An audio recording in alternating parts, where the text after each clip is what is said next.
Assalamualaikum warahmatullahi wabarakatuh. Perkenalkan, nama saya Ayu Sekar Pratiwi, biasa dipanggil dengan Bu Ayu, mengampu mata pelajaran PJOK. Materi MPLS kali ini, kita akan mempelajari tentang pembelajaran daring atau online. Apa sajakah itu? Mari kita simak penjelasannya. Pembelajaran daring atau online.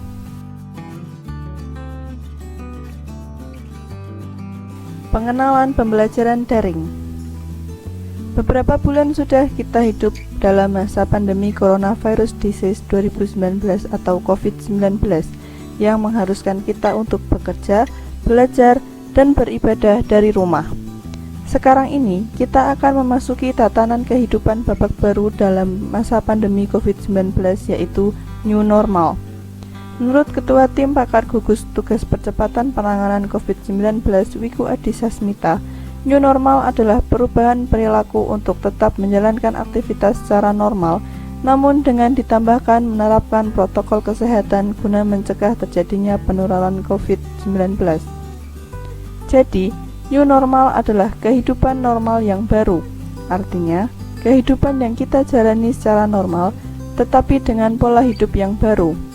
Pola hidup baru itu terkait dengan penerapan protokol kesehatan seperti physical distancing, rajin cuci tangan dengan sabun atau hand sanitizer, memakai masker, dan pola makan bergizi. Ini akan terjadi dalam semua aspek kehidupan masyarakat Indonesia. Pendidikan pun tidak bisa lepas dari new normal ini. Lalu, bagaimana proses pembelajaran dilakukan pada new normal ini? Pembelajaran seperti apa yang tepat diterapkan pada new normal? Marilah kita melihat realitas saat ini. Pembelajaran yang terjadi pada masa pandemi COVID-19 adalah distance learning atau pembelajaran jarak jauh atau PJJ. PJJ ini dilakukan baik melalui pembelajaran dalam jaringan atau daring, atau pembelajaran di luar jaringan atau luring. Bahkan sebagian besar menggunakan kombinasi daring dan luring. Pandemi COVID-19 telah memaksa seluruh komponen pendidikan di Indonesia melaksanakan PJJ. Implementasi PJJ telah mengenalkan pembelajaran daring dan luring. Pembelajaran daring adalah pembelajaran di mana siswa dan guru terkoneksi dalam jaringan internet atau online, sedangkan luring pembelajaran tidak memanfaatkan jaringan internet atau offline. Sistem pembelajaran kita telah berubah. Pembelajaran di dalam kelas semula dengan tatap muka menjadi tatap maya dengan menggunakan teknologi seperti video conference atau web conference. Begitu juga pembelajaran di luar kelas juga memanfaatkan berbagai teknologi. Siswa secara mandiri mencari informasi dengan melihat di televisi atau video, membaca di media cetak maupun online, dan mendengarkan radio atau podcast. Pengenalan penggunaan aplikasi pembelajaran daring. Memasuki new normal, pembelajaran pastinya juga kembali ke pembelajaran normal, pembelajaran yang berlangsung di sekolah. Tentunya diperlukan penerapan sistem pembelajaran yang bisa memadukan pembelajaran tatap muka langsung, pembelajaran daring, pembelajaran luring, dan menjalankan protokol kesehatan. Pembelajaran yang bisa dilakukan siswa dan guru dengan mudah serta memenuhi standar protokol kesehatan. Salah satu yang bisa diterapkan pada masa pandemi ini adalah blended learning. Dalam blended learning terdapat unsur yang harus ada, yaitu tatap muka, belajar mandiri, dan menggunakan aplikasi. Unsur-unsur ini menjadi ciri yang ada dari blended learning. Apa sajakah unsur-unsur ini? Mari kita simak penjelasan berikut ini. Tatap muka. Dalam berlearning, tatap muka tetap dilakukan dalam proses pembelajaran. Disinilah guru menyampaikan materi dasar untuk lebih lanjut dipelajari siswa secara mandiri. Namun, di samping tatap muka, juga dilakukan pembelajaran secara daring maupun luring. Berikut contoh gambar tatap muka secara langsung atau luring.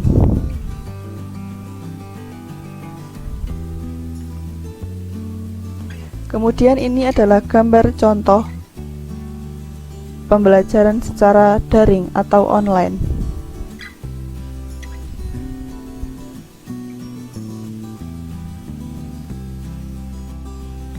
Yang kedua, belajar mandiri.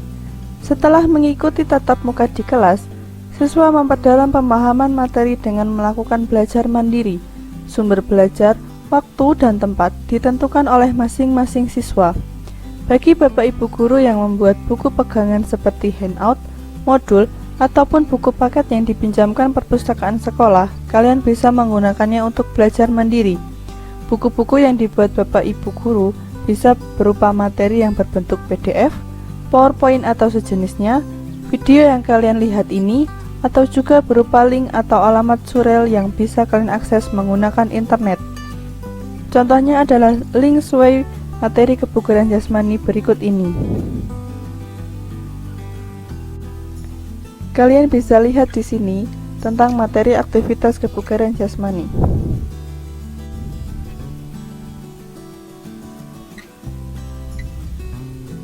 Selanjutnya, kalian juga bisa mendownload buku paket yang berbentuk PDF seperti berikut ini.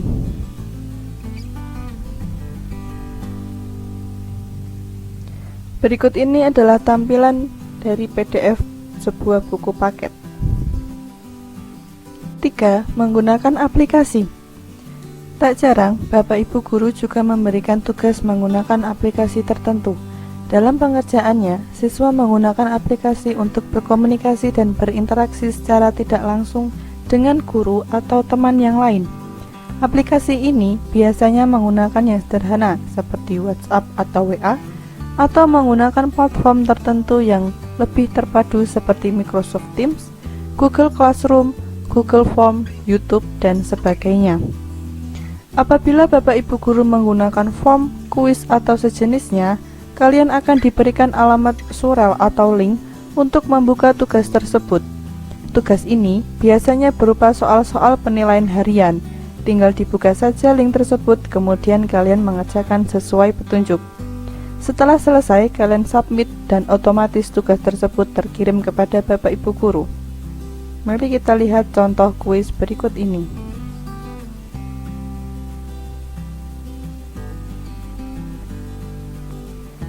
Seperti ini contoh kuisnya. Penilaian harian 1, materi senam lantai dan senam irama. Kalian hanya mengisikan nama peserta, misalkan saja saya,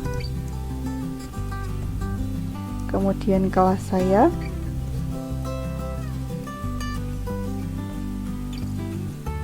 kemudian kalian langsung mengerjakan. Langsung saja misalnya seperti ini, seperti ini, seperti ini,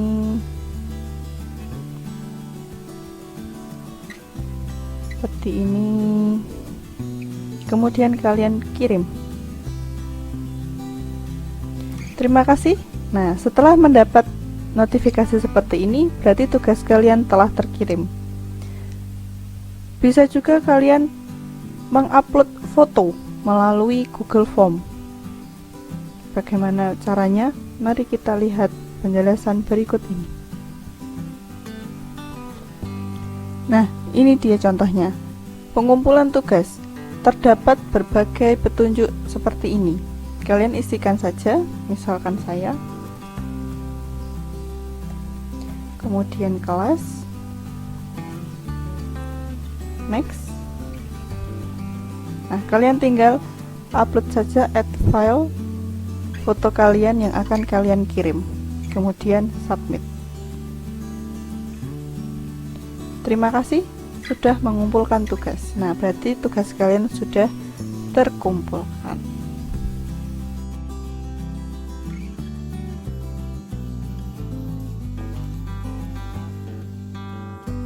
Sekian pemaparan materi dari saya tentang pengenalan pembelajaran daring dan pengenalan penggunaan aplikasi pembelajaran daring. Setelah ini, kalian akan menyimak materi tentang pengenalan penilaian pembelajaran daring. Terima kasih atas perhatiannya. Dari saya cukup sekian. Wassalamualaikum warahmatullahi wabarakatuh.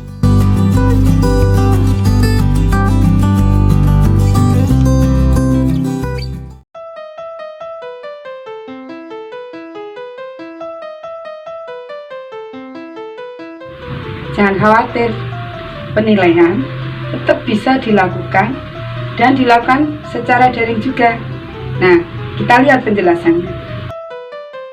Ruang lingkup penilaian menurut kurikulum 2013 berupa penilaian sikap, penilaian keterampilan, dan penilaian pengetahuan. Adapun teknik-teknik penilaian yang digunakan untuk penilaian sikap bisa menggunakan teknik observasi, penilaian diri, penilaian antar peserta didik, dan jurnal. Penilaian keterampilan dapat dilakukan dengan tes praktek, proyek, dan portofolio.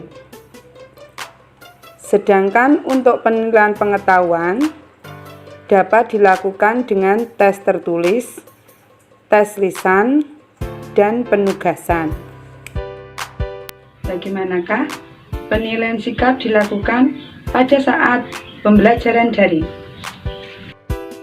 Karena secara daring, maka penilaian sikap paling mungkin dilakukan dengan cara penilaian diri, penilaian antar teman, dan observasi guru mapel selama pembelajaran berlangsung secara daring. Nah, caranya bagaimana? Caranya, siswa dapat mengamati hasil pekerjaan teman yang ditampilkan di WA, Zoom, MS Teams, Google Classroom, Google Meet, atau aplikasi yang digunakan bersama, sehingga dapat menilai dirinya sendiri dengan membandingkan hasil pekerjaannya dengan hasil pekerjaan temannya, sekaligus menilai temannya sebagai penilaian antar teman. Sedangkan guru juga dapat melakukan observasi pada saat itu juga. Selanjutnya, untuk penilaian kedua adalah penilaian keterampilan. Penilaian keterampilan dapat berupa penilaian kinerja, penilaian proyek, dan penilaian portofolio. Penilaian kinerja dapat diamati guru melalui video kegiatan saat pelaksanaan, sedangkan untuk proyek dapat dilihat dari laporan perencanaan, pelaksanaan, sampai menghasilkan produk yang dikirim oleh siswa. Penilaian ketiga adalah penilaian pengetahuan. Untuk penilaian pengetahuan, guru akan memberitahukan kepada siswa aplikasi apa yang digunakan, atau guru akan memberitahukan link yang akan digunakan. Kemudian, siswa tinggal mengikuti petunjuk pada aplikasi tersebut. Proses koreksi untuk soal pilihan ganda, benar salah, dapat diotomatisasi oleh komputer. Tetapi kalau proses koreksi soal isian atau uraian tentu saja harus dilakukan guru secara manual.